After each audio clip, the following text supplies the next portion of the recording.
虽然我过去也分享过台北跟上海的实际薪水情况，也表示过呢，在上海更容易取得高薪，但是这是有一个前提的，就是你必须有一个工作。想借着今天在这个颁奖现场的时候，趁机来问一下我的主管波姐一些问题，关于他聘用一个大陆籍员工。我本身也会画图啦，那我就觉得说我要一个专业的画图，只要比我厉害就好。我对你评价很高啦，老实讲。上海就业情况其实可以分两段来讲，第一段就是中年危机提早了，第二段呢就是后疫情时期的外资撤离、经济下行带来的优化潮。像我这次回上海呢，就问了之前几个朋友的近况，告诉我的情况也不是很乐观。我觉得台湾这个社会就是对于各个年龄层的接受度都比较大。现在是上午9点，这个男人来到自己的工位上，打开电脑准备工作。他是煮菜的奶爸 GoGo， 来自上海，生活在台北，原本是2个小孩的全职家庭主妇，今年重回职场，在一家旅行社做美编。他真的是在工作吗？怎么竟在看美女？这不是在摸鱼吗？我在提升自己的美感啦。而此时此刻，远在上海的小帅刚接到一张外卖订单，正急着赶去送外卖。小帅是 GoGo 曾经的同事，疫情后公司说需要进行人员优化，就把35岁以上每月背着16000房贷的他优化掉了。女儿还花着高额学费在国际学校就读，父亲的病房每个月需要交5万的续命钱，经济压力让他不得已从程序员变成了外送员。与此同时，小光的网约车上刚接到今天的第一位乘客。他原本是个摄影师，整天跟高级光学器材打交道。随着年龄增长，在这个加班加点、3餐不定的行业中，体力明显不如刚入行的年轻人，也遭到了公司的优化。现在整天只能与网约汽车打交道，早出晚归，用生命在打拼。而大壮已经离开广告行业3年又28天了，目前正在工地工作。也是我们刚建好一座桥，桥的建在河上，所以要在下面挖一条河。时间来到了下午2点，GoGo离开了工位，带上了背包。在这个工作时间，他要去哪里呢？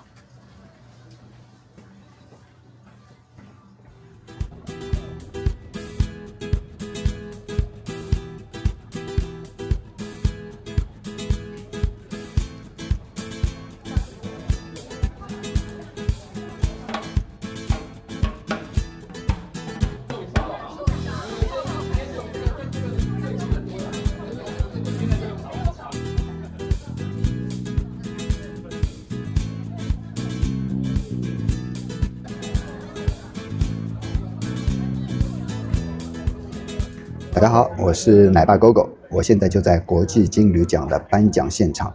因为我们公司的旅行社呢，现代国际旅行社在本次这个旅游界的奥斯卡奖项当中呢，2支行程获奖，一条呢是越南北部沙巴加上广西得天瀑布8天，还有一条呢是创新组的奖项，是越南北部沙巴加上滇东南红土地9日的行程。这2条行程之所以可以获奖呢，是我们公司的行程规划能力非常强，所以排出了市面上与众不同的行程。另外一方面呢，就是我本人有出了一小小点力，所以能参加到这样一个颁奖典礼呢，我非常开心。至于上海同事目前的就业情况呢，我会在后续继续跟大家来分享。我觉得我在工作上还算蛮幸运的，虽然我过去也分享过台北跟上海的实际薪水情况，也表示过呢，在上海更容易取得高薪，但是这是有一个前提的，就是你必须有一个工作。这也是我今天想跟大家分享的，就是我前几个月回上海跟朋友聊天呢，实际上对于上海目前就业情况的一个观察。在这之前呢，想借着今天在这个颁奖现场的时候，趁机来问一下我的主管波姐一些问题，关于他聘用一个大陆籍员工，内心会有什么想法？我心里还蛮忐忑的。那我今天非常有幸请到了我的主管波姐，波姐可以跟大家聊一下，就是你当初面试我的时候，第一印象是什么吗？因为毕竟我作为一个不是台湾本地的，是一个大陆籍的员工，所以你会有什么印象吗？我要的是一个美编的专业人员。我本身也会画图啦，那我就觉得说我要一个专业的画图，只要比我厉害就好。所以呢，一开始呢，先跟你做沟通。之前说你没有在台湾工作，对，就在上海嘛。那我就想说，你在上海工作跟台湾的工作环境可能第一个可能不一样，然后第二个呢，工作内容也会不一样，因为我们画的是旅游图，对不对？你画图你要感觉说，哎，我就是要去这里玩，对，客人看到这些图片就有想要去玩的冲动，对，所以一开始呢，就是先感觉就是你应该没问题，因为你本身也很爱玩，是，对，很爱旅游，对，很爱旅游，所以我就觉得说，以一个很爱旅游的人来画这些图，设计这些旅游的图给客人会更有感觉。那的确啊，跟我想的一样啊。所以你对于我在实际工作当中有什么评价吗？就是你有你的想法，然后你会跟我沟通，然后甚至呢，我没有跟你讲说，哎，可以做旅游影片，你主动做了一些旅游的影片，然后还跟我们沟通一下，哎，可不可以上看看？但其实我觉得说，我对你评价很高啦，老实讲，真的，不是我说的，不是我，不是为什么我为什么对你的评价很高？就是你不是在刻板的印象，就是平面的创作而已。对，你是会利用现在最夯的 AI 的手法，然后呢，做出一些旅游的影片，你让旅游是动起来的，而不是只有平面的一张图。所以我觉得在工作上，就是找对一个非常契合的主管很重要，他不会给你太多的约束，然后你可以自由的去发挥你的专长，这很重要。今天在这个现场再来跟大家分享一下我们公司得奖的2支行程。那关于这2支行程呢，可以跟观众大致介绍一下嘛，就是第一条是北岳沙坝加广西得天瀑布，那就是为什么会把沙坝这个梯田的风景跟广西一些比较特殊的地形做一个跨国这样一个线路的结合呢？首先呢，就是公司对于中越秘境，就是这种双国的行程，以前在疫情之前，其实经营的是蛮有成果的，而且曾经1年当中出了2000多个人。可是呢，以前的行程跟现在的行程就是不太不一样，因为我有去做了优化。比如说以前我们去北岳，可能就只有走下龙湾，但下龙湾大家都走过了。那以现在来讲，去越南最夯的行程就是北岳、沙坝，然后晚上我们坐夜卧火车上去，然后住在火车上面，那个是一种很特别的体验。对，然后呢，沙坝上面呢，我们主要看的是梯田。那沙坝上面呢，它本身呢，它有一个地方呢，也是叫做潘辛邦峰，是越南的屋脊。好，那行程呢，上面我们结合了传统的行程，就是他们的原住民，咔咔村，然后还有那个云龙玻璃桥、游走玻璃桥，就是行程都是每天都有很些特色，也很紧凑。然后我们呢，行程呢也有安排走到广西得天瀑布。那广西呢跟北岳之间呢有一个世界知名、亚洲第一跨国大瀑布得天瀑布。好，这个行程呢也是很特别，为什么呢？因为知名的一些三生30里桃花啦、八千谷啦，都是在得天瀑布跟明寺田园这个地方做拍摄的。对，仙侠剧，风景很漂亮，你会感觉人在画中游的那种，整个很仙的感觉。然后我们的线路安排其实是从一个地方进 A 点进 B 点出的，对，所以它是一个不会回头的一个线路。对，我们是河内进，然后从南宁这边出来，好，然后我们全程呢是搭星宇航空。对，所以我们的行程是不走回头路的。所以我觉得这个安排很厉害。像我自己出去旅行的话，可能一个终点、一个中转站之间来回走，会重复很多线路。对。关于我们第2条得奖线路，也就是创新组的一条线路，叫做北岳沙坝加上滇东南的线路。当初这个规划是怎么想出来的？因为越南本身呢，它旁边有2个中国的省份。相邻着，一个就是广西。那我就想说，广西得天瀑布这条线我已经安排好走8天。那云南呢这一段呢，很多人都没走过。那一般云南大家给人家的印象是什么？昆大理。什么意思？昆明大理嘉义家。昆大理，我以为台语。好，叫做昆大了。你知道闽南话叫做昆大了。滇东南呢这个部分呢，本身呢，我们就是直接沙坝玩下来，我们就直接过关到云南。然后那里呢，河口这边有一个。国父当初的那个武昌起义的纪念馆。再来，你知道吗？云南最有名的那个过桥米线在哪？那个叫什么？蒙自对。然后有名的一个芳华的电视剧，也是在这里拍的蒙自，所以它本身也是过桥米线的故乡。所以我发现我们的线路很多都会带入电视剧的一些取景场景。是。然后呢，再来我们还会走到普者黑。普者黑让你想到哪里？三生30里桃花。对，还有《爸爸去哪儿》对不对？所以很多一些知名的电视剧啊，都是在这里拍啊，对不对？一些网红剧都在这里拍。然后呢，我们还会再去弥勒酒庄。那个很奇怪的那个建筑。对，对对对，那是一个特色，也是网红拍照景点。对，那个很漂亮，很特别。对。那你觉得我们这样一条线路适合哪一类游客呢？是摄影爱好者还是美食爱好者？都适合，全都适合，都适合。哦，其实只要你喜欢吃、喜欢旅游的、喜欢拍照的。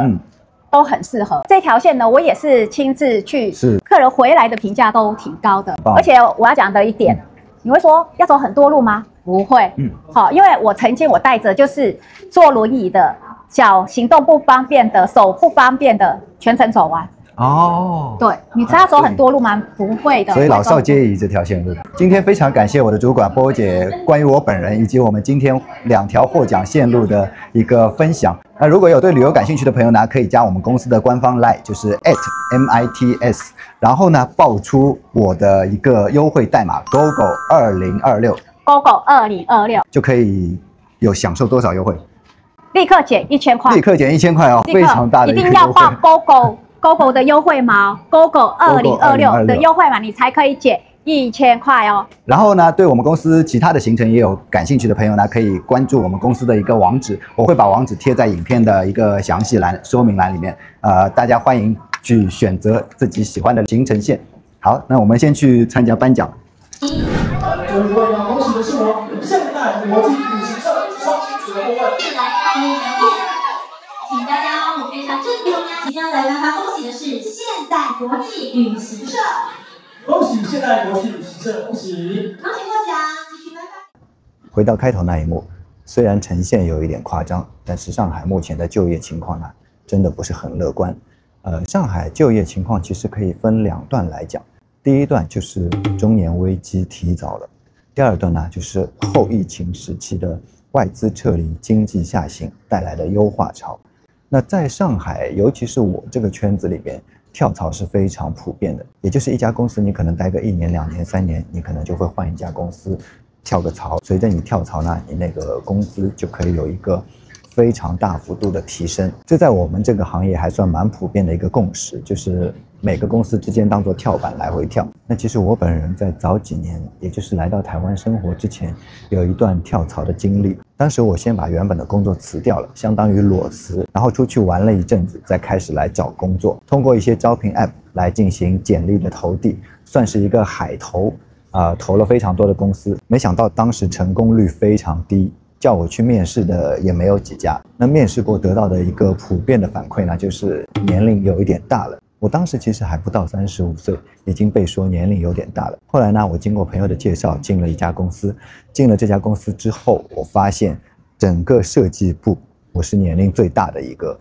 资历最深的一个，也就是其他同事可能只有30岁不到，大概25到30这样一个年龄段。当时我就非常好奇，像我这个年龄，甚至比我年龄更大的40几岁的广告人都到哪里去了呢？问了一些朋友，说要么自己创业了，要么转行去了。当时我就有点意识到，怎么现在中年危机来得这么早，35岁就开始为找工作发愁了。那现在这个情况是更严重了。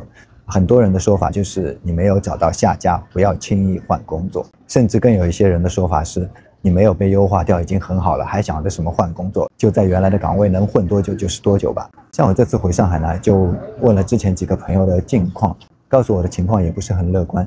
毕竟像我现在这个年纪，40岁左右，社会经验具备一些，业务能力也算不错，但是呢，这些资历带来的通常就是眼界会比较高。那现在许多公司真的是都在缩减预算，进行人力上的优化，相对来说并不需要一个资历那么深的人，业务能力那么强的人，他可能只要 cover 一些寻常日常的工作就可以了，所以他宁愿去找一个愿意留在公司加班，而不是一下班就赶回家要去照顾家庭做家务的一个这样的人。所以我听到许多朋友的情况就是目前在家里躺平了，可能也有公司要他，但是给到的待遇已经达不到他的心理预期，所以宁愿就在家躺平，再等待机会吧。只是这个机会没有那么好等了。还有一些原本在创业的朋友呢，也不创了，宁愿找一个安安稳稳，相对来说压力没有那么大的公司，因为自己创业真的钱没有那么好赚，宁愿每个月领稍微少一点的固定薪水，甚至真的有几个朋友在工作之余会去开网约车赚一点外快，能补贴多少是多少，因为听他们说已经好几年没有涨过工资了。所以我之前一直会说台湾的薪水相对上海没有那么高，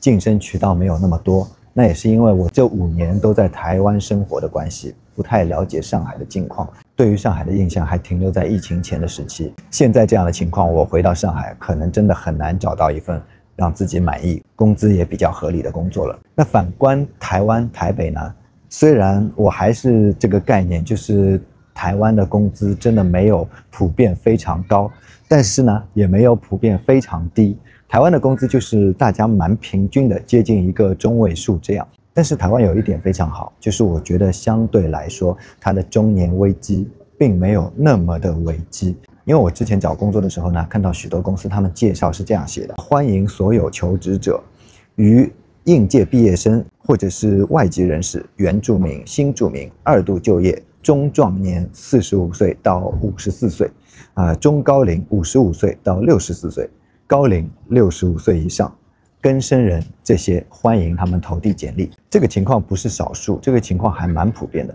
我觉得台湾这个社会就是对于各个年龄层的接受度都比较大，所以对于现在的我来说，上海的情况我不是那么了解，但是对于台湾的情况，我觉得就业压力没有那么大。就像我在这里还可以参与公司的一个领奖活动，也算是工作的有声有色。那相比较而言呢，经过我上次回上海问了一些朋友的近况，就觉得他们目前过得有些不尽如人意。好了，就也不多进行比较了，实际情况摆在那里，我还是给大家分享福利吧。